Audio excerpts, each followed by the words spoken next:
세상에. 아니, 이게 왜 여기 있어? 윤정임은 열린 신발장 앞에서 그대로 굳어버렸다. 정리된 신발들 사이에 분명 처음 보는 구두가 끼어 있었다. 사이즈를 확인하는 데는 오래 걸리지 않았다. 익숙한 크기가 아니었다. 이 집에서 나올 이유가 없는 숫자였다. 손을 뗄 수가 없었다. 닫아야 하는데 눈이 먼저 멈춰 있었다. 이 집에 정말 다른 사람이 드나들었던 걸까? 사연 시작 전에 구독과 좋아요 눌러주시고 지금 어디에서 듣고 계신지도 댓글로 남겨주세요. 그곳까지 마음으로 찾아가 감사 인사 전하고 싶습니다. 그럼 오늘의 사연 시작합니다. 해림시 중앙수산시장의 새벽은 언제나 고함으로 시작된다. 경매사의 목소리가 천장을 때리고 얼음 녹은 물이 바닥을 적신다. 그 소음 한가운데서 윤정임은 오늘도 스티로폼 상자 사이를 비집고 들어간다. 69세의 나이에도 그녀의 발걸음은 빠르다. 40년을 이 바닥에서 보냈다. 류마티스로 굽어버린 손가락 마디마디가 그 세월을 증명한다. 정임 언니, 오늘 광어 어때? 옆 가게 김미자가 소리쳤지만 윤정임은 대답 대신 고개만 저었다. 그녀는 이미 광어 상자를 지나쳐 갈치 쪽으로 향하고 있었다. 손끝으로 생선의 눈알을 살피고 아가미를 벌려보고 배를 눌러본다. 사람들은 그녀를 시장통의 호랑이라 불렀다. 눈 하나 깜빡하지 않고 가격을 후려치고 단골에게조차 품질에 대해서는 단 한치의 양보도 없었다. 그래서 장사는 잘 됐다. 그래서 외로웠다. 남편이 세상을 떠난 건 26해 전이었다. 아들 이도현이 고등학생이던 해였다. 장례를 치르고 나서 윤정임은 단 하루도 가게 문을 닫지 않았다. 울 시간도 무너질 여유도 없었다. 아들은 공부를 잘했고 그 공부를 뒷받침하려면 손이 아프건 말건 생선을 만져야 했다. 의대에 붙었을 때, 레지던트가 됐을 때, 그리고 드디어 외과 전문의가 됐을 때도 윤정임은 새벽 4시에 일어났다. 아들의 성공이 곧 그녀의 삶이었다. 새벽 5시 경매가 끝나고 윤정임은 자신의 가게로 돌아왔다. 정임수산이라는 간판 아래 좁은 가게에 냉장고 소리가 덜컹거리고 저울은 오래되어 숫자판이 흐릿했다. 하지만 이곳이 그녀의 전부였다. 벽에는 아들의 의사면허증 복사본이 붙어 있었다. 액자는 싸구려였지만 윤정임은 그걸 볼 때마다 등을 펼 수 있었다. 저 종이 한 장을 위해 자신이 얼마나 많은 생선을 손질했는지 아무도 몰랐다. 시장 상인들 사이에서 윤정임은 특별한 사람이었다. 그녀의 손을 거친 생선은 절대 반품이 나지 않았다. 눈빛만 봐도 생선이 언제 잡혔는지, 어디서 왔는지 알 수 있었다. 신참 상인들은 그녀에게 배우려 했고, 오래된 상인들은 그녀를 존중했다. 하지만 윤정임 자신은 그 실력이 자랑스럽지 않았다. 이 재주가 아들에게 물려지지 않아서 다행이라고 생각했다. 아들은 생선이 아니라 사람을 살리는 사람이 됐으니까. 오늘은 조금 다른 아침이다. 이도현이 사흘 연속 당직을 마치고 쉬는 날이라고 했다. 전화로 짧게 말했다. 엄마, 이번 주 한번 올게요. 목소리는 피곤에 젖어 있었지만 윤정임은 그 말 한마디로 하루를 버틸 수 있었다. 아들을 만난 지도 벌써 2달이 넘었다. 그 사이 아들은 몇 번이나 수술실에 들어갔을까? 몇 번이나 밤을 새웠을까? 윤정임은 상상만 해도 가슴이 아팠다. 그래서 오늘은 특별히 백도항에서 올라온 굴비를 골랐다. 최상급이다. 손님에게 팔아도 될 만큼 비싸지만 윤정임은 망설이지 않고 자기 몫으로 챙겼다. 굴비는 오래 보관할 수 있고 영양도 좋다. 아들이 바쁠 때 꺼내 먹으라고 가져가게 하려고 했다. 아들 얼굴에 핏기 좀 돌았으면. 굴비를 만지며 그녀는 혼잣말을 했다. 지난번 봤을 때 이도연의 얼굴은 종이처럼 하했다. 눈 밑에는 시퍼런 그림자가 내려앉아 있었다. 외과 의사라는 직업이 그를 갉아먹고 있었다. 하지만 아들은 그 일을 사랑한다고 했다. 윤정임은 그 말을 믿고 싶었다. 아들이 힘들어하는 모습을 볼 때마다 가슴 한쪽이 무너졌지만 그래도 자랑스러웠다. 생선 장수의 아들이 의사가 됐다는 사실이 모든 고통을 견딜만하게 만들었다. 포장은 신중하게 했다. 며느리 서지아가 냄새에 예민하다는 걸 알기 때문이다. 신문지로 한 겹, 비닐로 2겹, 그리고 깨끗한 행주까지 덧댔다. 그래도 불안해서 비닐을 한 겹 더 둘렀다. 보따리는 점점 두툼해졌다. 윤정임은 포장을 마친 뒤에도 한참 동안 보따리 주변을 맴돌며 냄새를 맡아봤다. 비린내가 새어나가지 않는 것 같았다. 그제야 안심이 됐다. 시장 구석의 공동 화장실로 향했다. 낡은 타일과 녹슨 수도꼭지. 거울에는 금이 가 있었다. 윤정임은 그 앞에 섰다. 얼굴에는 비늘가루와 땀이 뒤섞여 있었다. 물로 씻고 고무장화를 벗고 가방에서 꺼낸 옷으로 갈아입는다. 남색 블라우스와 검은색 바지. 며느리가 사줬다고 아들 앞에서는 말하지만 사실은 작년에 시장 앞 할인 매장에서 산 것이다. 그래도 아들 앞에서만큼은 며느리의 체면을 세워주고 싶었다. 서지아가 그녀를 대하는 태도가 차갑다는 건 알고 있다. 처음 만났을 때부터 느꼈다. 아기는 아니었다. 그냥 다른 세계에 사는 사람을 대하는 거리감 같은 것. 윤정임은 그걸 탓하지 않았다. 며느리의 입장에서 보면 시어머니는 불편한 존재였을 것이다. 생선 냄새 나는 송 거친 말투 센 노인. 그래도 아들이 사랑하는 여자니까 윤정임은 참았다. 거울 속 자신을 본다. 주름이 깊게 패인 얼굴, 햇볕에 그을린 피부, 류마티스로 굽은 손가락. 윤정임은 자신이 며느리의 세계와 어울리지 않는다는 걸 알았다. 서지아는 매끈한 피부와 긴 손가락을 가진 여자였다. 말투도 부드럽고 웃음소리도 조용했다. 윤정임과는 정반대였다. 그래서 더 조심했다. 아들 앞에서 자신이 부끄러움이 되지 않도록. 남성환 승역을 지나 지하철을 2번 갈아탔다. 서운구 서림동까지는 1시간이 조금 넘게 걸린다. 윤정임은 손에 든 보따리를 무릎 위에 올려놓고 창밖을 내다봤다. 도시의 풍경이 점점 달라졌다. 낡은 간판과 좁은 골목이 사라지고 유리와 대리석으로 된 건물들이 늘어섰다. 이곳은 아들이 사는 세계였다. 그리고 윤정임이 점점 멀어지고 있는 세계이기도 했다. 지하철 안에서 윤정임은 주변 사람들을 관찰했다. 정장을 입은 남자들, 화장을 한 여자들, 모두 깨끗하고 단정했다. 그녀는 자신의 손을 내려다봤다. 손톱 밑에는 아무리 씻어도 빠지지 않는 비린내가 배어 있었다. 손등의 피부는 거칠고 손가락 마디는 굵었다. 윤정임은 주먹을 쥐었다. 이 손으로 아들을 키웠다. 이 손이 아들의 미래를 만들었다. 그런데 왜 이 손이 부끄러운 걸까?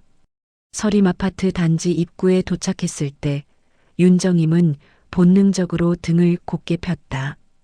로비의 대리석 바닥이 거울처럼 빛났다. 천장의 샹들리에가 차갑게 빛을 쏟아냈다. 경비원이 그녀를 쳐다봤다. 윤정임은 보따리를 가방 뒤로 살짝 감췄다. 경비원은 아무 말 없이 고개를 돌렸지만 그 시선은 충분히 말하고 있었다.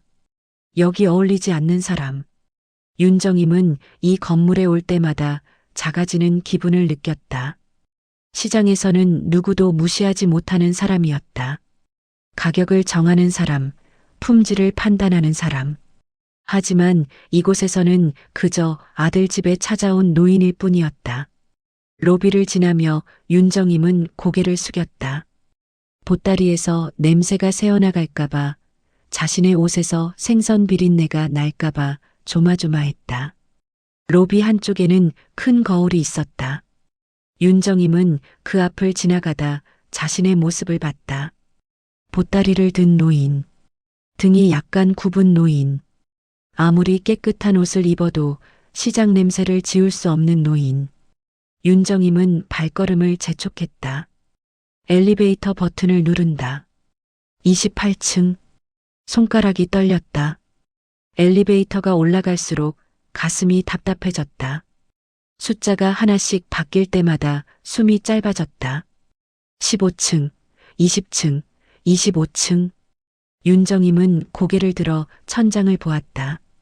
형광등이 희고 차갑게 빛났다. 이상했다. 아들을 만나러 가는 길인데 왜 이렇게 긴장되는 걸까? 왜 가슴이 두근거리는 걸까? 28층에 도착했다는 신호음이 울렸다. 복도는 고요했다. 윤정임은 2803호 앞에서 멈춰섰다. 보따리를 다시 한번 매만지고 옷깃을 정리하고 숨을 깊게 들이마셨다. 손으로 머리를 쓸어 넘기고 입술을 축였다. 그리고 초인종을 눌렀다. 벨소리가 문 안쪽에서 은은하게 퍼졌다. 잠시 후 발소리가 들렸다. 윤정임은 입꼬리를 살짝 올렸다. 아들을 만날 준비가 됐다고 스스로에게 말했다. 문이 열렸다. 서지아였다. 얼굴에는 미소가 있었지만 손에는 소독제 스프레이가 들려 있었다. 서지아의 미소는 완벽했다. 입꼬리가 적당히 올라가 있고 눈가에는 주름 하나 없었다. 하얀 셔츠 위에 베이지색 가디건을 걸친 모습은 잡지에서 본 것 같았다. 윤정임은 반사적으로 인사를 했다. 어머니, 오셨어요? 그래, 도연이 있니? 대답 대신 서지아가 손을 들어 올렸다. 그 손에 들린 소독제 스프레이가 윤정임의 얼굴을 향했다. 차가운 액체가 뿌려졌다. 윤정임은 눈을 감았다. 알코올 냄새가 코를 찔렀다. 요즘 독감이 유행이래요. 어머니, 잠깐만요. 서지아는 윤정임의 어깨와 팔 그리고 보따리 쪽까지 소독제를 뿌렸다. 한 번, 두 번, 세 번. 공기 중에 하얀 안개가 퍼졌다. 윤정임은 숨을 참았다. 기침이 나올 것 같았지만 참았다. 커튼에 냄새 배면 안 빠져요. 이거 수입 원단이거든요. 서지아가 말했다. 목소리는 부드러웠지만 내용은 날카로웠다. 윤정임은 고개를 끄덕였다. 이해한다는 표시였다. 며느리의 집이니까 며느리의 규칙을 따라야 한다고 스스로에게 말했다. 들어오세요. 현관을 지나 거실로 들어섰다. 거실은 넓고 깨끗했다. 흰색 소파, 대리석 테이블, 벽에 걸린 대형 TV.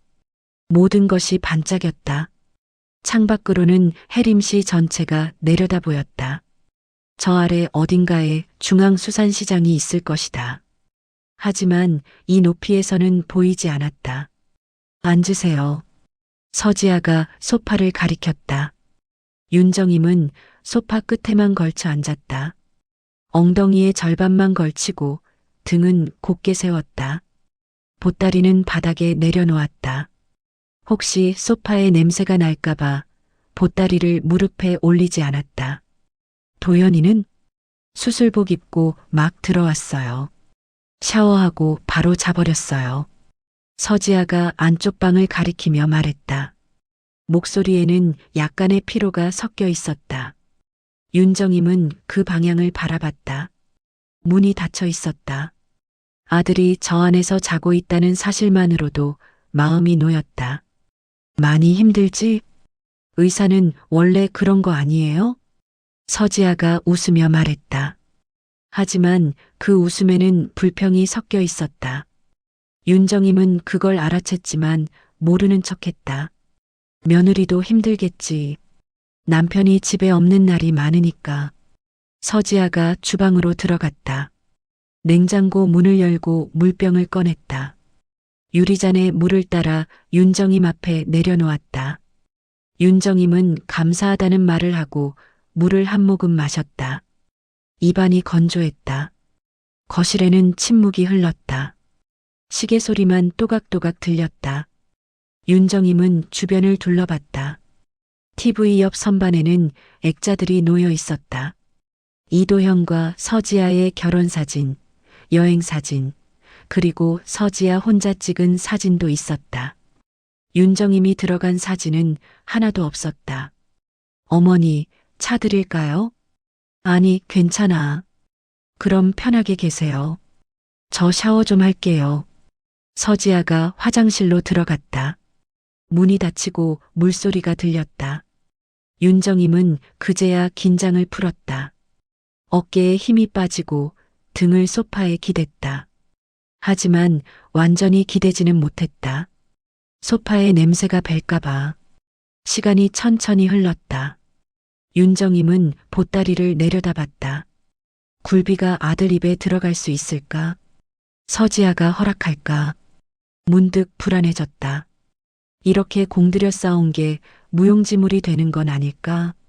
안쪽 방에서 소리가 들렸다. 문이 열리고 이도현이 나왔다.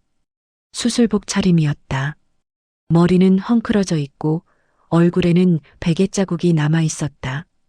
눈은 충혈되어 있었다. 엄마. 목소리는 쉬어 있었다. 윤정임은 벌떡 일어섰다. 아들을 보는 순간 가슴이 무너졌다. 얼굴이 너무 창백했다. 지난번보다 더 야위었다. 도연아, 얼굴이 왜 이래? 괜찮아요. 그냥 좀 바빴어요. 이도연이 소파에 주저앉았다. 몸을 기댄 채 눈을 감았다. 숨소리가 거칠었다. 윤정임은 아들 곁에 앉고 싶었지만 참았다. 대신 보따리를 들어 올렸다. 백도한 굴비 가져왔어. 최상급이야. 고마워요, 엄마. 이도연은 눈도 뜨지 않고 대답했다. 윤정임은 아들의 손을 보았다. 손등에는 주사 자국이 있었다. 수액을 맞았나 보다. 손가락은 가늘고 길었다. 윤정임의 손과는 완전히 달랐다. 이 손으로 사람을 살린다. 그 생각을 하니 자랑스러우면서도 마음이 아팠다. 화장실 문이 열렸다. 서지아가 나왔다. 머리는 젖어 있었고 얼굴에는 화장기가 없었다. 하지만 여전히 예뻤다. 서지아는 이도연을 보자 표정이 달라졌다. 부드러워졌다. 여보, 일어났어? 좀 더 자지 그래. 서지아가 이도연 옆에 앉았다. 이도연의 머리를 쓰다듬었다. 그 모습을 보며 윤정임은 자리에서 물러났다. 며느리가 남편을 돌보는 게 맞다고 생각했다. 괜찮아. 엄마 왔잖아. 이도연이 눈을 뜨고 윤정임을 봤다. 미안하다는 표정이었다. 윤정임은 고개를 저었다. 괜찮다는 뜻이었다. 어머니, 식사는 하셨어요? 서지아가 물었다. 윤정임은 고개를 끄덕였다. 사실은 아침을 거른 채 왔지만 괜찮다고 말했다. 며느리에게 신경 쓰이고 싶지 않았다. 그럼 커피라도 드릴까요? 아니, 괜찮아. 윤정임은 다시 소파 끝에 앉았다.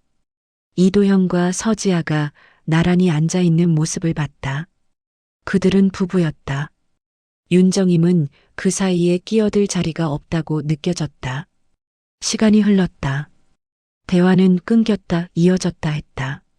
서지아는 이도현에게 병원 이야기를 물었고 이도현은 짧게 대답했다. 윤정임은 가만히 앉아 그들을 지켜봤다. 아들이 행복해 보이기를 바랐다. 하지만 이도현의 얼굴에서는 피로만 보였다. 어머니, 화장실 다녀오세요. 서지아가 말했다. 윤정임은 고개를 끄덕이고 일어섰다.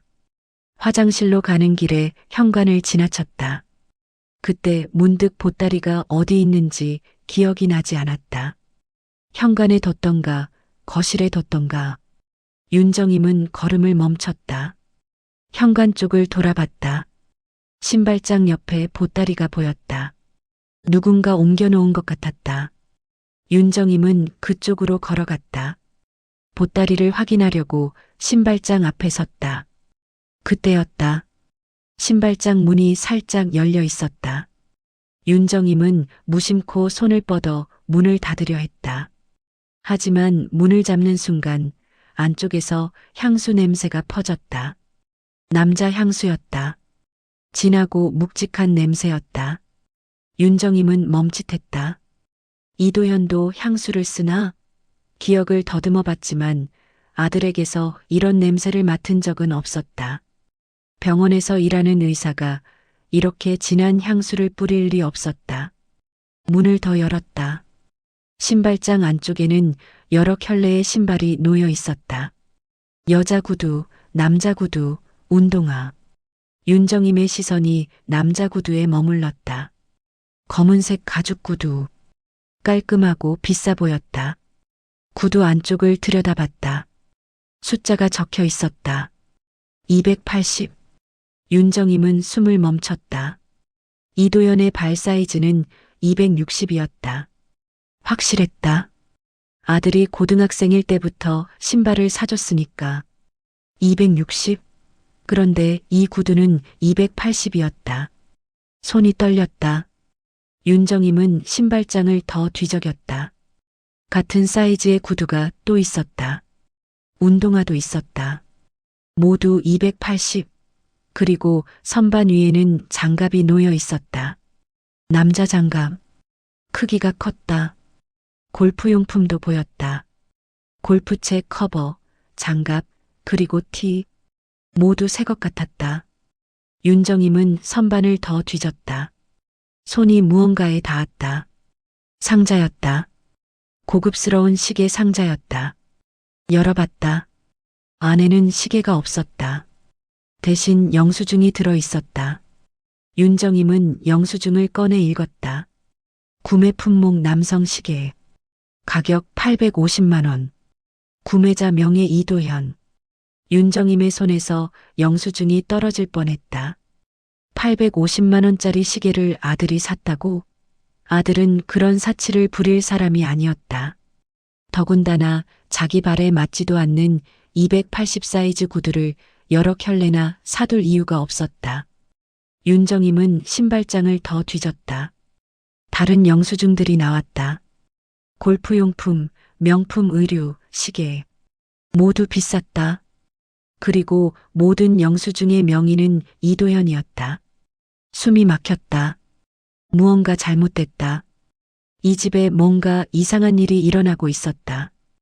윤정임은 영수증을 손에 쥔 채 멍하니 서 있었다. 어머니, 뭐 하세요? 등 뒤에서 목소리가 들렸다. 윤정임은 화들짝 놀라 돌아봤다. 서지아가 서 있었다. 얼굴에는 미소가 사라져 있었다. 서지아의 얼굴이 굳어졌다. 눈빛이 차갑게 변했다. 윤정임은 손에 쥔 영수증을 뒤로 숨겼지만 이미 늦었다. 서지아는 그걸 봤다. 신발장을 왜 여세요? 서지아의 목소리는 낮았다. 아까와는 완전히 달랐다.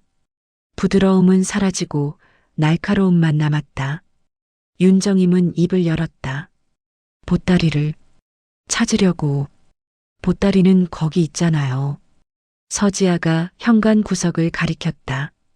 보따리는 그곳에 놓여 있었다. 윤정임의 변명은 통하지 않았다. 서지아가 한 걸음 다가왔다. 손에 든 거 뭐예요? 이게 뭐니? 윤정임은 영수증을 내밀었다. 손이 떨렸다. 서지아는 영수증을 보더니 눈을 가늘게 떴다. 그리고 윤정임의 손에서 영수증을 낚아챘다. 남의 집 물건을 함부로 뒤지시면 어떡해요? 이 신발들은 누구 거야?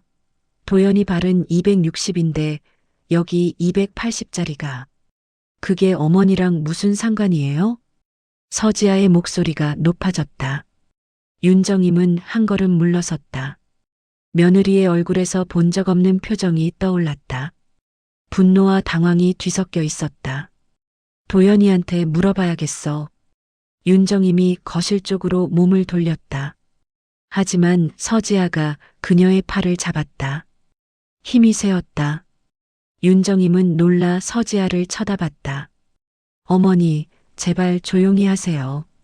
도연이 자고 있잖아요. 나 아들한테 물어볼 게 있어.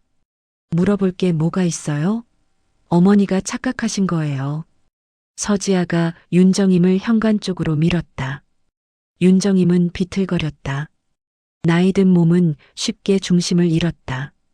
벽에 손을 짚어 겨우 균형을 잡았다. 뭐 하는 거야?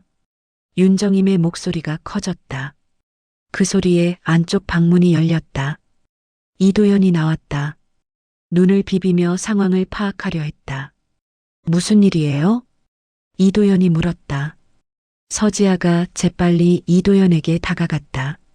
눈물이 그녀의 눈가에 맺혔다. 여보, 어머니가 우리 신발장을 뒤지셨어. 내가 말렸는데. 엄마. 이도연이 윤정임을 봤다.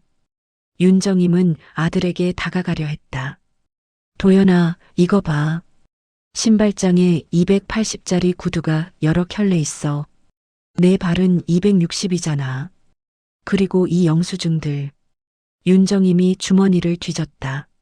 하지만 영수증은 이미 서지아가 가져갔다.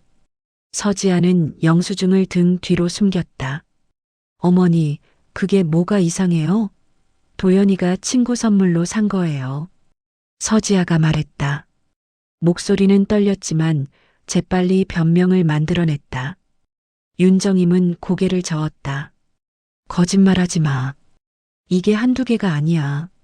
구두, 장갑, 골프용품까지 다 280 사이즈야. 엄마, 진정하세요. 이도연이 윤정임에게 다가왔다. 하지만 그의 얼굴에는 짜증이 섞여 있었다.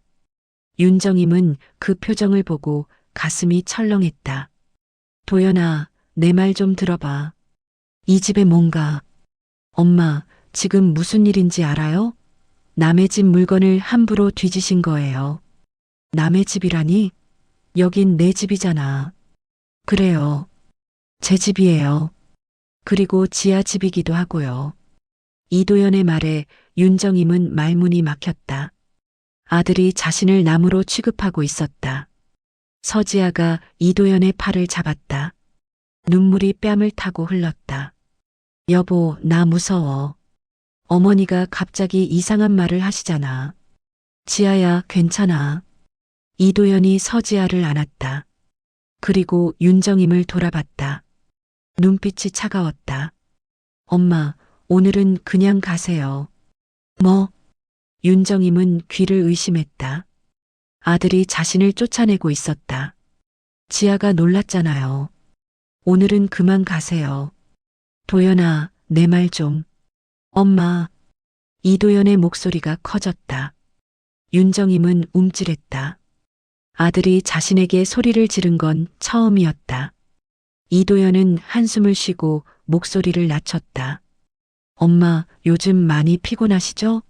시장 일도 힘드시고. 무슨 소리야? 혹시 기억이 가끔 흐려지시는 거 아니에요? 윤정임은 아들의 말을 이해하는데 시간이 걸렸다. 그리고 깨달았을 때 온몸이 얼어붙었다. 아들은 자신이 치매에 걸렸다고 의심하고 있었다. 내가 지금 날 치매 환자 취급하는 거야? 그런 게 아니라, 엄마, 요즘 나이 드신 분들이 깜빡하시는 경우가 많아요. 병원 가서 검사 한번 받아보는 게. 나 멀쩡해. 윤정임의 목소리가 복도에 울렸다. 하지만 이도연은 고개를 저었다. 엄마, 280 사이즈 구두요. 제가 작년에 형준이 결혼 선물로 산 거예요. 형준이 발이 커서. 기억 안 나세요? 윤정임은 입을 다물었다. 형준이? 이도연의 대학 친구 형준이? 하지만 구두가 여러 켤레였다. 골프용품도 있었다. 시계 영수증도 있었다. 하나가 아니었다. 그럼 다른 것들은? 다 선물용이에요. 엄마, 제가 거짓말할 이유가 있어요? 이도연의 눈을 봤다. 아들은 진심으로 자신을 걱정하는 표정이었다. 아니, 걱정이 아니라 의심이었다. 윤정임은 그 시선을 견딜 수 없었다. 나는 말이 나오지 않았다. 서지아가 이도연의 어깨에 기댄 채 흐느꼈다. 그 모습이 완벽한 피해자처럼 보였다. 윤정임은 자신이 가해자가 된 기분이었다. 엄마, 오늘은 가세요. 그리고 다음에 병원 한번 가요. 제가 아는 신경과 교수님께 부탁할게요. 나 멀쩡하다니까. 윤정임이 소리쳤지만 이도연은 현관문을 열었다. 윤정임은 아들을 보았다. 아들은 고개를 돌렸다. 그리고 서지아만 바라봤다. 윤정임은 비틀거리며 현관으로 향했다. 보따리를 집어들었다.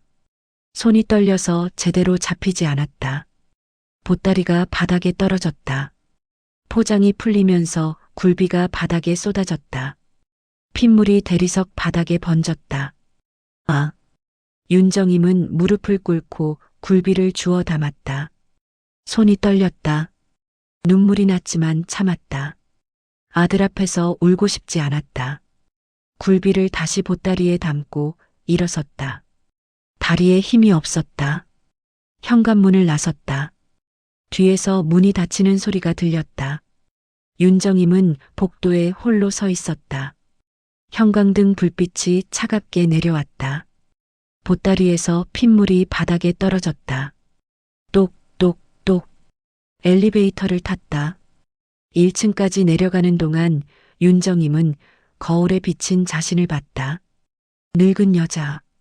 아들에게 버림받은 여자. 치매 환자 취급받은 여자. 거울 속 얼굴이 낯설었다. 로비를 지나 밖으로 나왔다. 비가 내리고 있었다. 언제부터 내렸는지 모르겠다.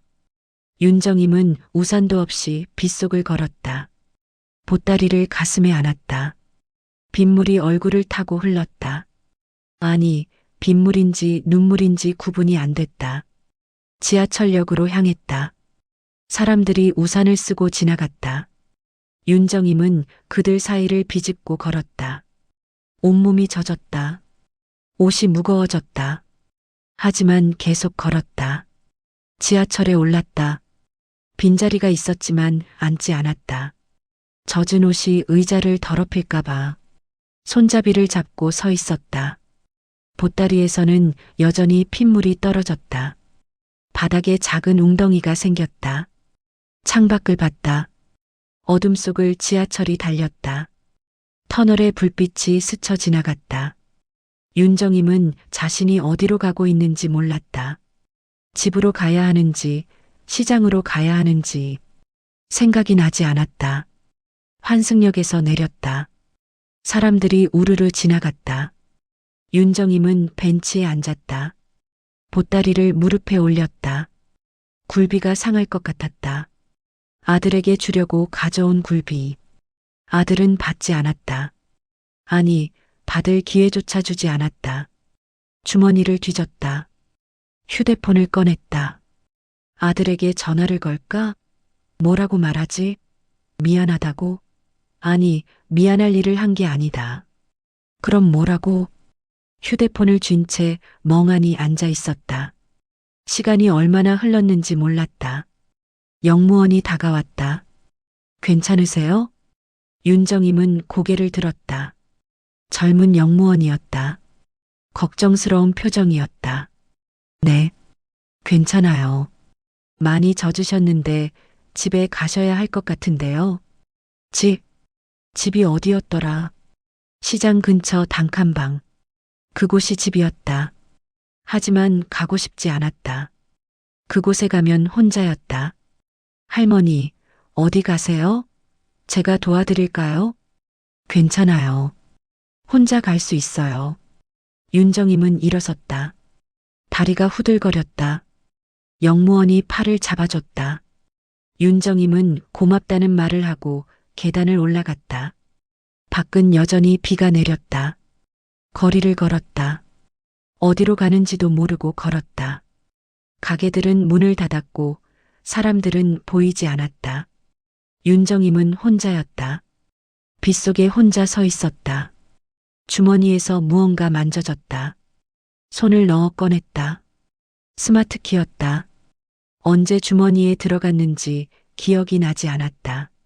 아마 신발장을 뒤질 때 떨어진 걸 무심코 주워 넣었나 보다. 키를 들여다봤다. 고급스러운 디자인이었다. 외제차 로고가 새겨져 있었다. 이도연의 차 키가 아니었다. 아들은 국산차를 몰았다. 윤정임은 키를 주머니에 다시 넣었다. 그리고 걸음을 멈췄다. 빗속에 서서 하늘을 올려다봤다. 비가 얼굴을 때렸다. 차갑고 아팠다. 도연아. 아들의 이름을 불렀다. 하지만 대답은 없었다. 빗소리만 들렸다. 윤정임은 그 자리에 서서 한참을 울었다. 아무도 보지 않는 곳에서 윤정임은 열린 신발장 앞에서 그대로 굳어버렸다. 정리된 신발들 사이에 분명 처음 보는 구두가 끼어 있었다. 사이즈를 확인하는 데는 오래 걸리지 않았다. 익숙한 크기가 아니었다. 이 집에서 나올 이유가 없는 숫자였다. 손을 뗄 수가 없었다. 닫아야 하는데 눈이 먼저 멈춰 있었다. 이 집에 정말 다른 사람이 드나들었던 걸까? 비는 밤새 내렸다. 윤정임은 지하철역 대합실 벤치에서 밤을 보냈다. 영무원이 몇 번 다가왔지만 그녀는 괜찮다고 손사래를 쳤다. 보따리를 가슴에 안은 채 웅크리고 앉아 있었다. 굴비에서 나는 냄새가 코를 찔렀다. 상하기 시작한 냄새였다. 새벽이 되자 윤정임은 몸을 일으켰다. 온몸이 뻐근했다. 허리를 펴려 하니 통증이 왔다. 보따리를 들고 역을 나섰다. 비는 그쳤지만 하늘은 여전히 어두웠다. 거리는 텅 비어 있었다. 시장으로 향했다. 걸어서 1시간이 넘게 걸렸다. 다리가 아팠지만 걸었다. 택시를 탈 생각도 나지 않았다. 그냥 걷고 싶었다. 생각을 비우고 싶었다. 중앙수산시장에 도착했을 때는 새벽 4시였다. 경매장에 불이 켜지기 시작했다. 상인들이 하나둘 모여들었다. 윤정임은 자신의 가게로 갔다. 열쇠로 문을 열고 안으로 들어갔다. 냉장고 소리가 덜컹거렸다. 익숙한 소리였다. 그 소리가 반가웠다. 보따리를 풀었다. 굴비는 이미 상태가 안 좋아 보였다. 핏물이 번지고 냄새도 고약했다. 윤정임은 굴비를 하나씩 쓰레기 봉투에 넣었다. 아들에게 주려던 굴비. 최상급 굴비. 이제 쓰레기가 됐다. 언니. 뒤에서 목소리가 들렸다. 김미자였다. 그녀는 윤정임을 보더니 눈이 커졌다. 언니, 왜 이래? 얼굴이 왜 그래? 괜찮아. 괜찮긴 뭐가 괜찮아. 어디서 잤어? 옷도 다 구겨지고. 김미자가 윤정임의 팔을 잡았다. 윤정임은 힘없이 웃었다. 벤치에서 잤어. 뭐? 왜? 집에 가기 싫었어. 김미자는 더 묻지 않았다. 대신 윤정임을 의자에 앉혔다. 그리고 자기 가게로 가서 따뜻한 차를 가져왔다. 보온병에 담긴 보리차였다. 윤정임은 그걸 받아 마셨다. 목이 메마른 걸 그제야 깨달았다. 무슨 일 있었어? 김미자가 물었다. 윤정임은 한참 침묵하다가 입을 열었다. 어제 일을 털어놨다. 신발장에서 발견한 것들, 서지아와의 다툼, 아들의 반응까지. 말을 하는 동안 목이 메었다. 하지만 울지는 않았다. 눈물은 어젯밤 다 흘렸다. 김미자는 말없이 들었다. 그리고 윤정임의 손을 잡았다. 언니, 그거 이상한 거 맞아. 그치? 내가 잘못 본 게 아니지? 280 사이즈가 여러 켤레 있었다며? 선물용이라고 하기엔 너무 많잖아. 도연이는 날 믿지 않았어. 치매 검사를 받으래. 어휴, 그 자식이 미쳤나? 김미자가 혀를 찼다. 그리고 생각에 잠겼다. 한참 후에 입을 열었다. 언니, 장태식 아저씨 알지? 누구? 시장 입구에서 붕어빵 장사하시는 분. 전에 형사셨어. 윤정임은 고개를 끄덕였다. 장태식? 시장에서 가끔 보던 사람이었다. 말수 적고 조용한 노인이었다. 그분한테 한번 물어봐. 형사 일 오래 하셔서 이런 일 경험 많으실 거야. 형사한테 뭘 물어? 언니가 본 게 맞는지, 의심이 맞는지. 그분이라면 알 거야. 윤정임은 망설였다. 하지만 다른 방법이 없었다. 아들은 자신을 믿지 않았다. 혼자서는 아무것도 할 수 없었다. 해가 뜨고 시장이 활기를 띠기 시작했다. 윤정임은 장사를 했다. 손님을 받고 생선을 팔고 계산을 했다. 하지만 머리는 온통 다른 생각으로 가득했다. 손님이 뭐라고 말해도 제대로 듣지 못했다. 점심때가 되자 윤정임은 가게 문을 잠깐 닫았다. 시장 입구로 향했다. 장태식의 붕어빵 가게는 입구 모퉁이에 있었다. 작은 포장마차 형태였다. 장태식은 붕어빵을 굽고 있었다. 이르는 넘어 보이는 나이였다. 허리가 굽었고 머리는 희끗희끗했다. 아저씨, 윤정임이 불렀다. 장태식이 고개를 들었다. 주름진 얼굴에 온화한 미소가 떠올랐다. 정임 씨, 무슨 일이세요? 잠깐 시간 좀 내주실 수 있어요? 장태식은 붕어빵 몇 개를 봉투에 담아 윤정임에게 건넸다. 그리고 포장마차 옆 의자를 가리켰다. 윤정임은 앉았다. 장태식도 맞은편에 앉았다. 무슨 고민 있으세요? 윤정임은 다시 한번 이야기를 꺼냈다. 장태식은 말없이 들었다. 가끔 고개를 끄덕이거나 질문을 했다. 신발 사이즈가 정확히 뭐였는지, 영수증에는 뭐라고 적혀 있었는지, 서지아의 반응은 어땠는지. 이야기가 끝나자 장태식은 한참 생각에 잠겼다. 그리고 입을 열었다. 정임 씨, 제 생각엔 맞아요. 네, 뭔가 있어요. 그 집에. 윤정임의 가슴이 두근거렸다. 자신의 의심이 틀리지 않았다는 확신이 들었다. 280 사이즈 구두가 여러 켤레, 같은 사이즈 장갑, 골프용품. 이건 한 사람 거예요. 선물용이 아니라. 그럼 며느리가? 가능성이 높죠. 그리고 영수증 명의가 전부 아들 이름이라고 하셨죠? 네. 카드를 쓴 거겠죠. 아들 몰래. 윤정임은 숨이 막혔다. 며느리가 아들 카드로 다른 남자를 위해 물건을 샀다는 뜻이었다. 그런데 정임 씨, 증거가 있어야 해요. 영수증이 있었는데 며느리가 다 가져갔어요. 그럼 다른 증거를 찾아야죠. 장태식이 주머니에서 수첩을 꺼냈다. 낡은 수첩이었다. 펜으로 뭔가를 적기 시작했다. 정임 씨, 주머니에 뭐 있으세요? 윤정임은 주머니를 뒤졌다. 스마트키가 만져졌다. 그걸 꺼내 장태식에게 보여줬다. 이거요.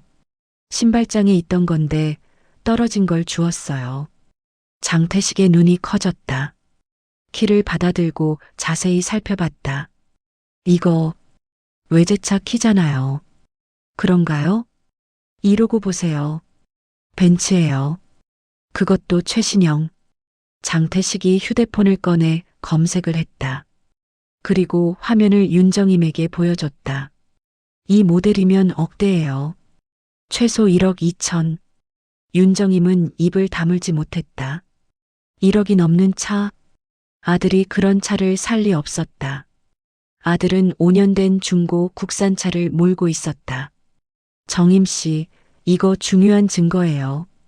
잘 보관하세요. 이걸로 뭘 할 수 있어요? 일단 차 주인을 찾아야죠. 그 차가 누구 명의인지. 장태식은 자기 친구 중에 아직 현직 형사가 있다고 했다. 그 친구에게 부탁하면 차량 조회를 할 수 있을 거라고 했다. 윤정임은 고개를 끄덕였다. 그리고 정임 씨, 병원 가세요. 네. 치매 검사 받으세요. 아드님이 그러라고 했잖아요. 왜요? 전 멀쩡한데. 아니에요. 멀쩡하다는 걸 증명해야죠. 진단서를 받아오는 거예요. 그래야 나중에 아드님이 뭐라고 해도 대응할 수 있어요. 윤정임은 장태식의 말이 맞다고 생각했다. 멀쩡하다는 것을 증명해야 했다. 아들이 자신을 의심하지 못하게. 그리고 며느리를 지켜보세요. 어떻게요? 아드님 집 근처에 카페 같은 데 있으면 거기서 관찰하세요. 누가 드나드는지, 며느리가 언제 외출하는지. 그런 게 도움이 될까요? 증거가 필요해요. 정임 씨 말만으로는 아무도 안 믿어요. 사진이나 영상이 있어야 해요. 윤정임은 생각에 잠겼다. 아들 집을 지켜본다는 게 마음이 편하지 않았다. 하지만 다른 방법이 없었다. 알겠어요. 그리고 정임 씨, 혼자 하지 마세요. 김미자 씨랑 같이 하세요. 위험할 수도 있어요. 위험하다니요? 만약 정말 며느리가 뭔가 꾸미고 있다면 들키면 안 좋을 수 있어요. 조심하세요. 장태식의 말에 윤정임은 등골이 서늘해졌다. 하지만 두려움보다는 분노가 컸다. 며느리가 정말 아들을 속이고 있다면 가만히 있을 수 없었다. 며칠 후 윤정임은 병원에 갔다. 신경과였다. 의사는 여러 질문을 했다. 오늘이 며칠인지, 대통령이 누구인지 100에서 7을 계속 빼는 계산을 시켰다. 윤정임은 모든 질문에 정확히 대답했다. 검사 결과가 나오는 데는 일주일이 걸렸다. 그 사이 윤정임은 서림동으로 향했다. 서림 아파트 맞은편에는 카페가 있었다. 2층 창가 자리에서 아들의 집이 보였다. 윤정임은 그곳에서 시간을 보냈다. 커피 한 잔으로 몇 시간씩 앉아 있었다. 김미자도 번갈아 와서 함께 지켜봤다. 사흘째 되는 날 서지아가 나타났다. 오후 2시였다. 서지아는 단정한 옷차림으로 현관을 나섰다. 택시를 탔다. 윤정임은 재빨리 일어나 뒤를 쫓았다. 택시를 잡아타고 서지아가 탄 택시를 따라갔다. 서지아는 백화점에 내렸다. 윤정임은 멀찍이 떨어져 따라갔다. 서지아는 명품 매장으로 들어갔다. 1시간쯤 후 쇼핑백을 들고 나왔다. 그리고 다시 택시를 탔다. 이번에는 아파트로 돌아가지 않았다. 강변 쪽으로 향했다. 택시는 고급 레스토랑 앞에 섰다. 서지아가 내렸다. 윤정임도 내렸다. 하지만 레스토랑 안으로 들어가지는 못했다. 입구에 직원이 서 있었고 예약 손님만 받는다는 안내판이 있었다. 윤정임은 레스토랑 맞은편 벤치에 앉았다. 1시간쯤 지나자 서지아가 나왔다. 혼자가 아니었다. 남자와 함께였다. 키 큰 남자였다. 정장을 입고 있었고 선글라스를 끼고 있었다. 두 사람은 친밀해 보였다. 서지아가 남자의 팔을 잡았다. 윤정임은 재빨리 휴대폰을 꺼내 사진을 찍었다. 손이 떨려 흔들렸지만 몇 장 찍었다. 두 사람은 주차장으로 향했다. 검은색 벤츠가 서 있었다. 남자가 운전석에 탔고 서지아가 조수석에 탔다. 윤정임은 주머니에서 스마트키를 꺼냈다. 차를 향해 버튼을 눌러봤다. 차의 불빛이 깜빡였다. 윤정임의 심장이 뛰었다. 저 차였다. 신발장에서 주운 키의 주인은 저 남자였다. 차가 출발했다. 윤정임은 번호판을 외웠다. 그리고 재빨리 수첩에 적었다. 손이 떨렸지만 정확히 적었다. 집으로 돌아와 장태식에게 전화했다. 번호판을 알려주고 차량 조회를 부탁했다. 장태식은 이틀 후에 연락을 주겠다고 했다. 이틀 후 장태식에게서 전화가 왔다. 차량 소유주는 강민호라는 사람이었다. 42세 남자.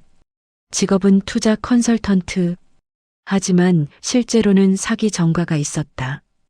유사 투자자 문업으로 여러 명을 속인 전력이 있었다.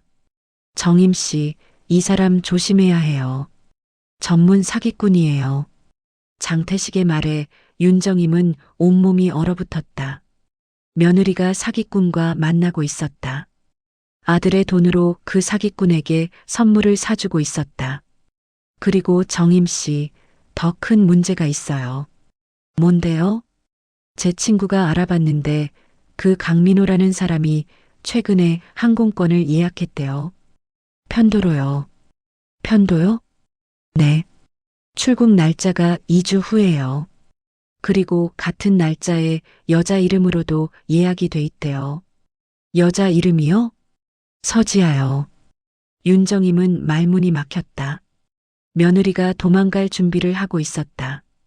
아들의 돈을 빼돌리고 사기꾼과 함께 외국으로 도망갈 계획이었다. 정임 씨, 지금 경찰에 신고해야 해요. 하지만 증거가 있어요. 사진, 차량 정보, 항공권 예약 내역. 이것만 있어도 조사는 할 수 있어요. 윤정임은 고개를 끄덕였다. 더 이상 망설일 시간이 없었다. 2주 후면 며느리는 사라질 것이다. 아들의 재산을 모두 가지고. 그리고 정임 씨, 병원 검사 결과는 받으셨어요? 아, 내일 받으러 가요. 그거 꼭 챙기세요. 중요해요. 다음 날 병원에서 진단서를 받았다. 인지 기능 정상, 치매 소견 없음이라고 적혀 있었다. 윤정임은 진단서를 꼭 쥐었다. 이제 아들이 뭐라고 해도 대응할 수 있었다. 장태식과 함께 경찰서에 갔다. 담당 형사에게 모든 것을 설명했다. 사진, 스마트키, 차량 정보, 항공권 예약 내역을 제출했다. 형사는 심각한 표정으로 들었다. 일단 조사를 시작하겠습니다. 하지만 현장을 잡아야 확실한 증거가 돼요. 현장이요? 네. 두 사람이 함께 있는 걸 확인해야 해요. 그리고 가능하면 동거래 내역도 필요하고요. 어떻게 해야 하죠? 며느리 분 집을 계속 감시해야 해요. 그 남자가 언제 드나드는지 확인하고 저희한테 연락 주세요. 윤정임은 고개를 끄덕였다. 다시 아들의 집을 지켜봐야 했다. 하지만 이번에는 혼자가 아니었다. 경찰이 함께였다. 며칠 후 시장 상인들에게도 이야기가 퍼졌다. 김미자가 말했다. 그러자 놀라운 사실이 드러났다. 서지아가 시장 상인들에게도 투자를 권유했다는 것이다. 고수익 보장, 원금 보장을 약속하며 돈을 모았다.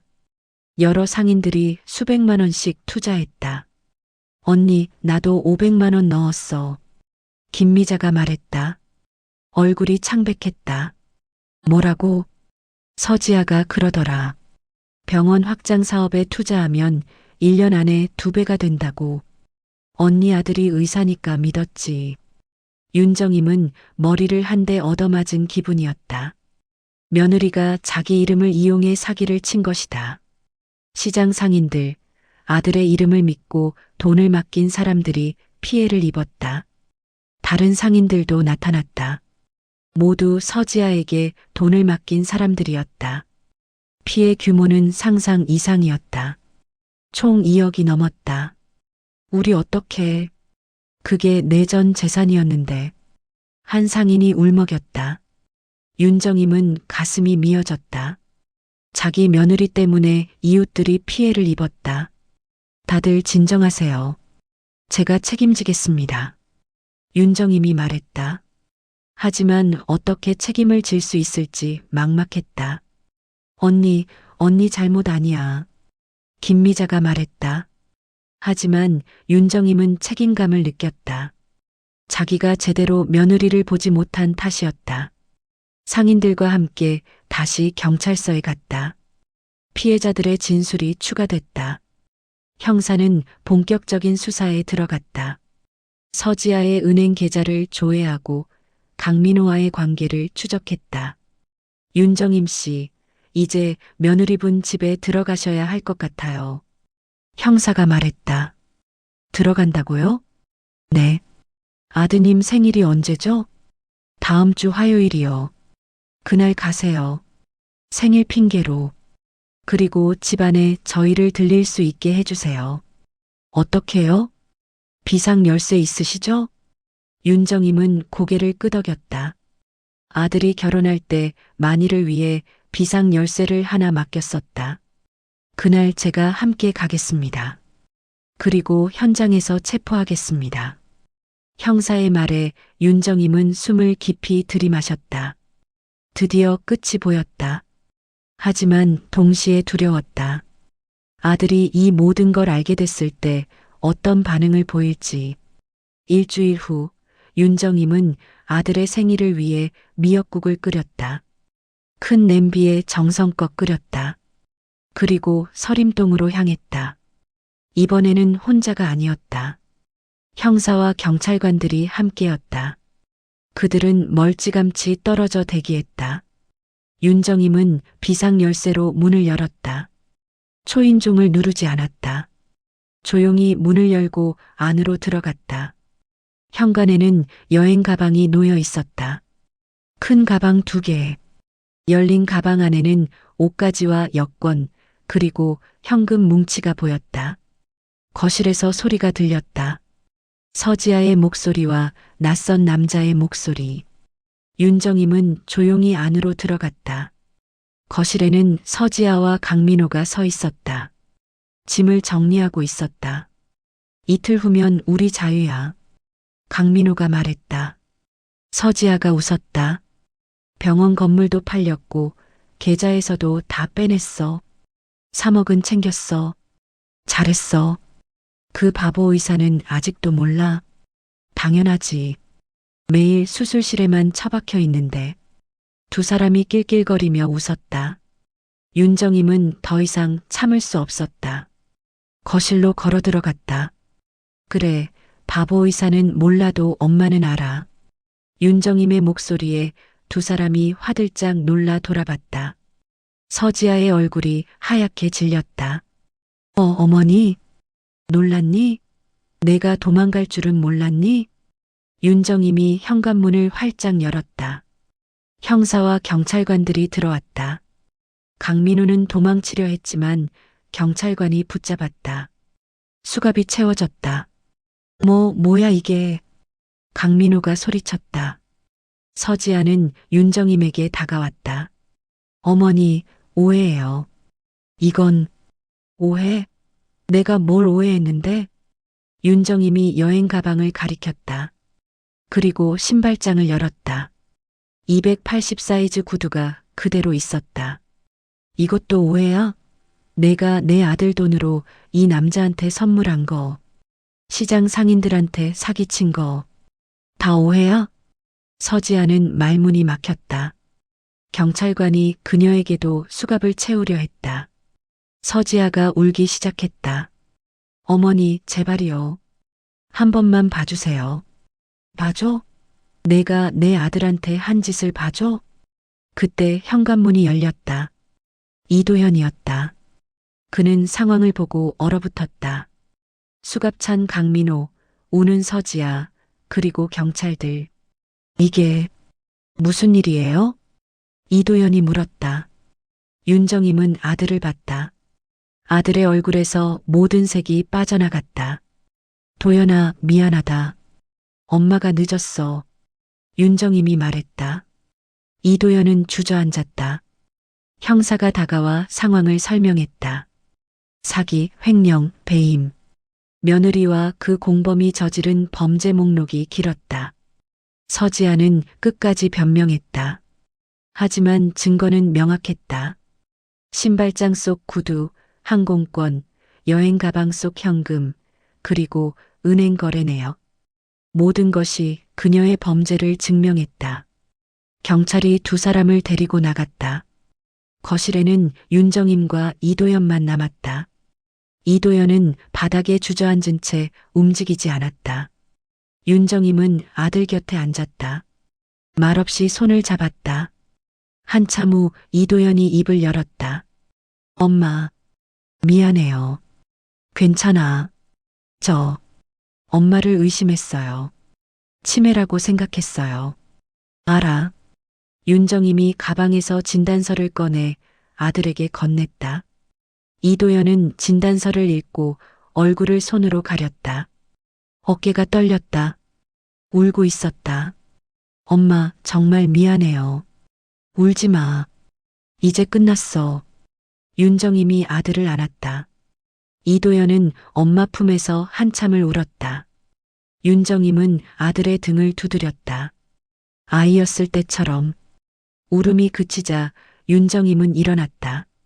주방으로 갔다. 가져온 미역국 냄비를 꺼내 불 위에 올렸다. 국이 끓기 시작했다. 익숙한 냄새가 집안에 퍼졌다. 도연아, 생일 축하해. 윤정임이 말했다. 이도연은 고개를 들어 엄마를 봤다. 눈이 빨갛게 충혈되어 있었다. 하지만 그 눈에는 감사함이 담겨 있었다. 고마워요, 엄마. 두 사람은 식탁에 마주 앉았다. 미역국 냄새가 그들을 감쌌다. 서지아와 강민호는 구속수사에 들어갔다. 검찰 조사가 시작되면서 그들이 저지른 범죄의 전모가 드러났다. 이도연 명의의 카드로 긁은 금액만 8천만 원이 넘었다. 병원 건물 담보대출금 2억, 시장 상인들에게서 받은 투자금 2억 3천만 원. 총 5억이 넘는 돈이 그들의 손을 거쳐갔다. 강민호는 이미 여러 건의 사기 전과가 있었다. 서지아를 만난 건 2년 전이었다. 그때부터 계획적으로 이도연에게 접근했다. 결혼은 사기의 시작이었다. 강민호는 조사에서 모든 것을 자백했다. 서지아는 끝까지 발뺌했지만 증거 앞에서는 무용지물이었다. 재판은 석 달 후에 열렸다. 법정은 방청객들로 가득 찼다. 시장 상인들이 대부분이었다. 윤정임도 그들 사이에 앉아 있었다. 이도연은 맨 앞줄에 앉았다. 얼굴은 여전히 창백했다. 검사가 기소 내용을 낭독했다.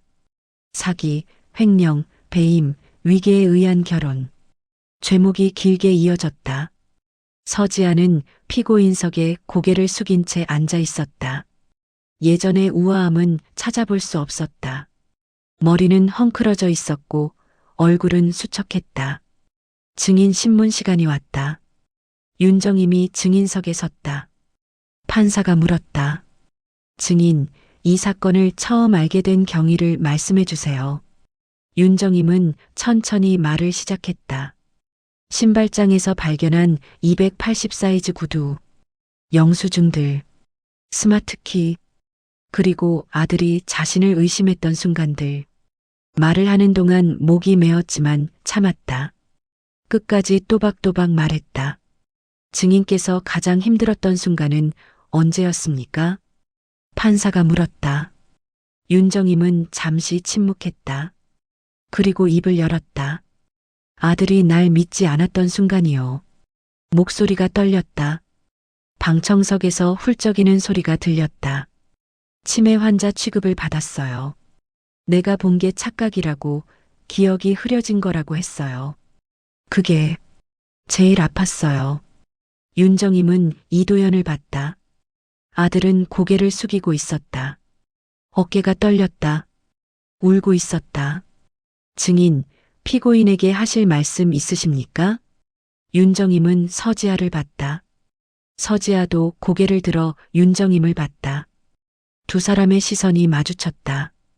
당신이 뭘 잘못했는지 알아요? 윤정임이 물었다. 서지아는 대답하지 않았다. 내 아들 돈을 훔친 것도 사람들을 속인 것도 잘못이에요. 하지만 제일 큰 잘못은 내 아들 마음을 가지고 논 거예요.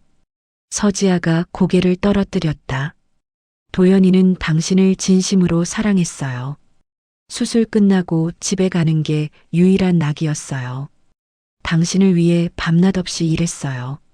그런데 당신은 그걸 이용했어요. 그게 용서가 안 돼요. 윤정임의 목소리는 떨리지 않았다. 단호했다. 서지아는 얼굴을 손으로 가렸다. 하지만 윤정임은 동정하지 않았다. 재판이 끝나고 판결이 내려졌다. 강민호는 징역 7년, 서지아는 징역 5년. 추징금도 함께 선고됐다. 두 사람은 항소하지 않았다. 형이 확정됐다.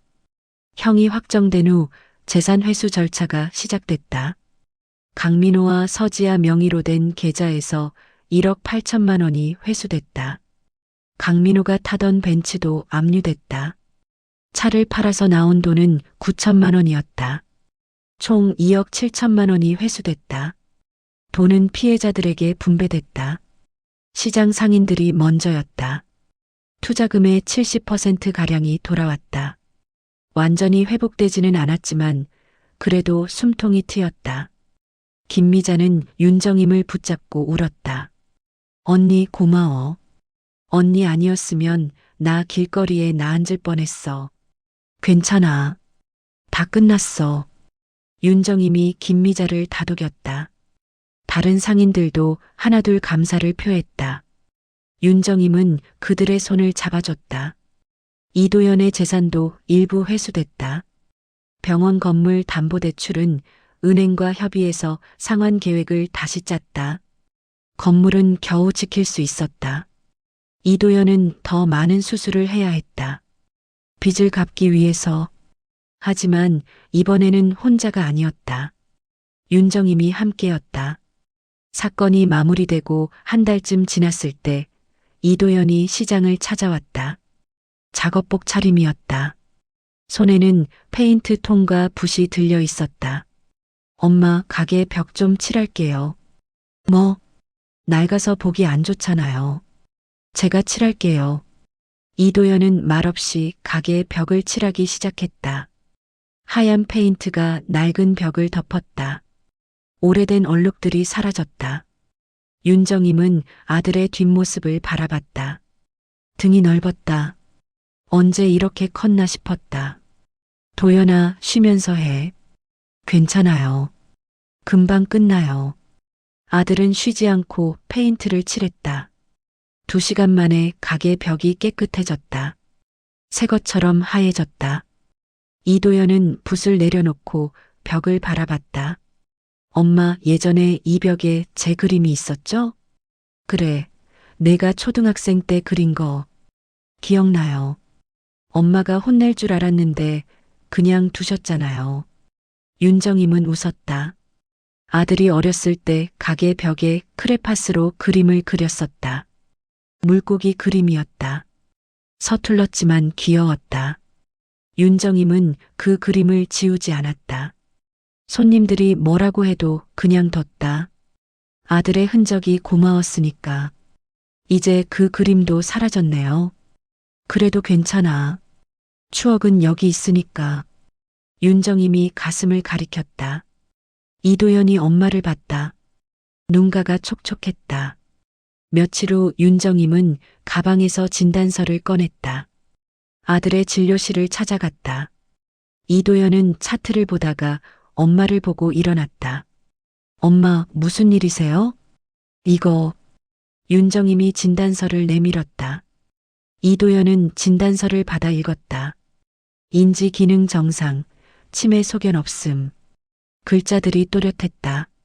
엄마, 가져. 내가 보관해. 왜요? 나 멀쩡하다는 증거니까. 내가 가지고 있어.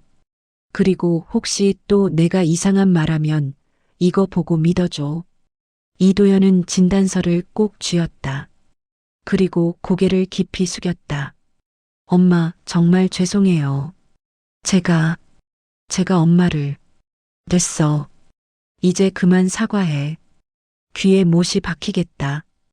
윤정임이 아들의 머리를 쓰다듬었다. 이도연은 고개를 들지 못했다. 윤정임은 아들의 어깨를 두드렸다. 도연아, 앞으로 잘하면 돼. 엄마 말 좀 들어줘.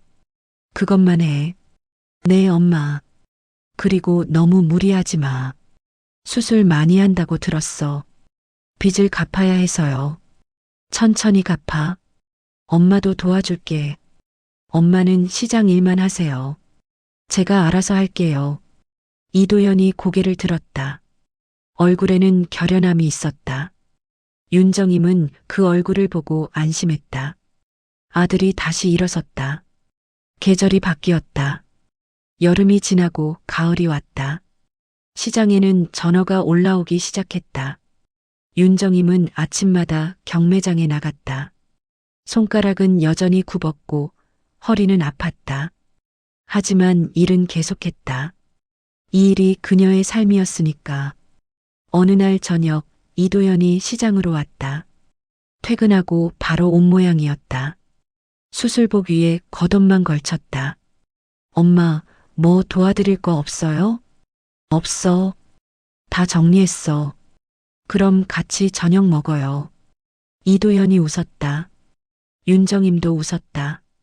두 사람은 가게 안 작은 테이블에 마주 앉았다. 윤정임은 아침에 손질해 둔 고등어를 꺼냈다. 가장 좋은 것으로 골라둔 거였다. 고등어 구울게. 제가 할게요. 이도현이 가스레인지에 불을 켰다. 석쇠를 올리고 고등어를 올렸다. 지글지글 소리가 났다. 기름이 튀었다. 비린내가 퍼졌다. 이도현은 뒤집개로 고등어를 뒤집었다. 서툴렀지만 정성스러웠다. 다 됐어요. 고등어를 접시에 담았다. 윤정임은 밥과 김치를 꺼냈다. 두 사람은 마주보고 앉았다. 고등어 비린내가 가게 안을 가득 채웠다. 윤정임은 젓가락을 들었다. 맛있겠다. 많이 드세요, 엄마. 두 사람은 말없이 밥을 먹었다. 고등어 살을 발라 입에 넣었다. 짭짤하고 고소했다. 윤정임은 아들을 보았다. 아들도 열심히 먹고 있었다. 얼굴에 핏기가 조금 돈 것 같았다. 도연아? 네, 엄마. 요즘은 좀 어때? 괜찮아요.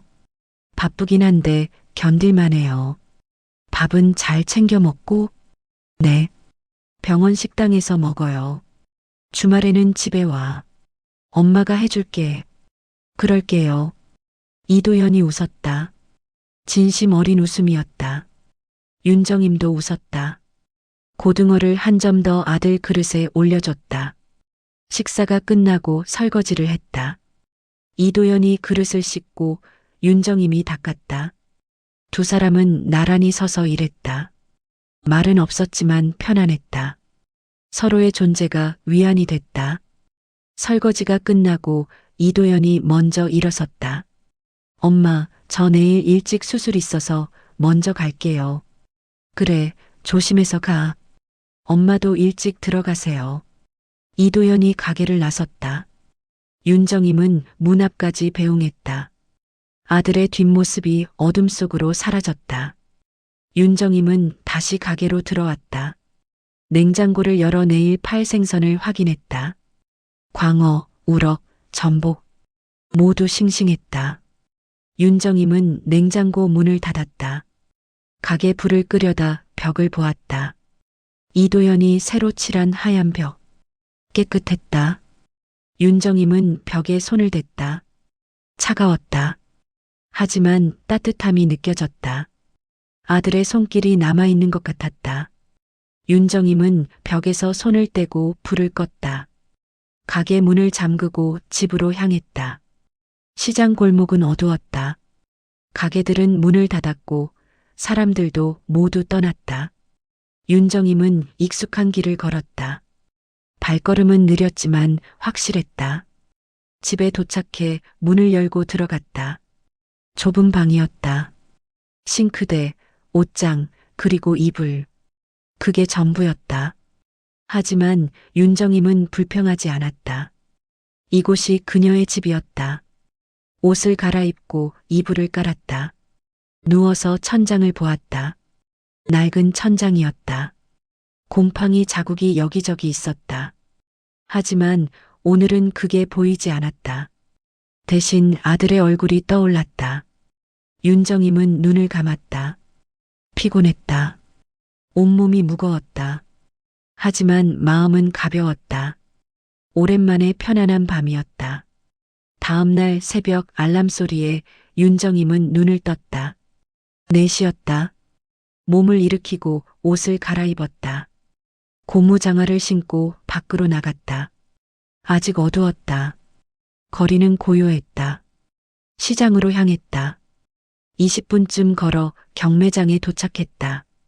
불이 켜지고 사람들이 모이기 시작했다. 경매사의 목소리가 울려 퍼졌다. 자, 여러분. 오늘 백도항에서 최고급 물건 들어왔습니다.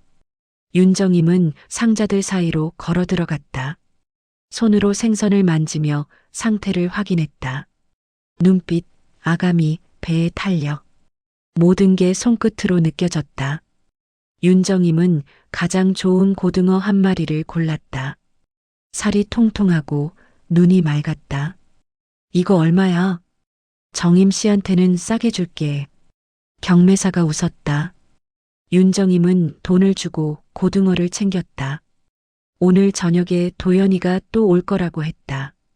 이 고등어를 구워줄 것이다. 경매장을 나와 가게로 돌아왔다. 문을 열고 냉장고에 고등어를 넣었다. 그리고 다른 생선들을 진열하기 시작했다. 얼음을 깔고 생선을 올리고 가격표를 붙였다. 익숙한 동작이었다. 손님들이 하나둘 들어오기 시작했다. 단골 할머니, 식당 주인, 젊은 주부. 윤정임은 그들을 맞았다. 생선을 손질해주고 포장해주고 계산을 받았다. 오늘 광어 싱싱하네요. 당연하지. 오늘 아침에 들어온 거야. 한 마리 주세요. 그래, 금방 손질해줄게. 윤정임은 광어를 도마에 올렸다. 칼로 비늘을 긁고 내장을 빼고 깨끗이 씻었다. 손놀림이 빨랐다. 40년 경력이었다. 포장을 해서 손님에게 건넸다. 맛있게 드세요.